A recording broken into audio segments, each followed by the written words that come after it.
ஒரு சின்ன கிராமத்துல டுட்டு அப்படின்னு ஒரு குட்டி கோழி குஞ்சு இருந்துச்சு. அது ரொம்ப நல்ல புள்ள. ஆனா ஒரு பிரச்சனை. எதுக்கு எடுத்தாலும் பயம். காத்து பலமா அடிச்சா பயம், இடி இடிச்சா பயம், இருட்டா இருந்தா இன்னும் பயம். நம்ம தேனாலி மாதிரி. ஒரு நாள் இரவு டக் டக் டக் கோழி கூட்டோட வெளியில யாரோ கதவை தட்டுற மாதிரி சத்தம் கேட்டுச்சு. டுட்டு நடுங்கவே ஆரம்பிச்சிருச்சு.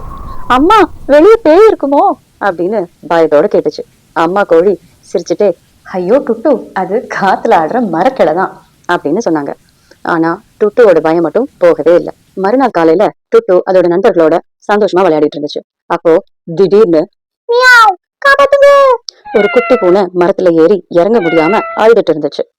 கீழே ஒரு பெரிய நாய் கோபமா குறைச்சுக்கிட்டு இருந்துச்சு. எல்லா விலங்குகளும் பயந்துட்டு ஓடி போயிருச்சு.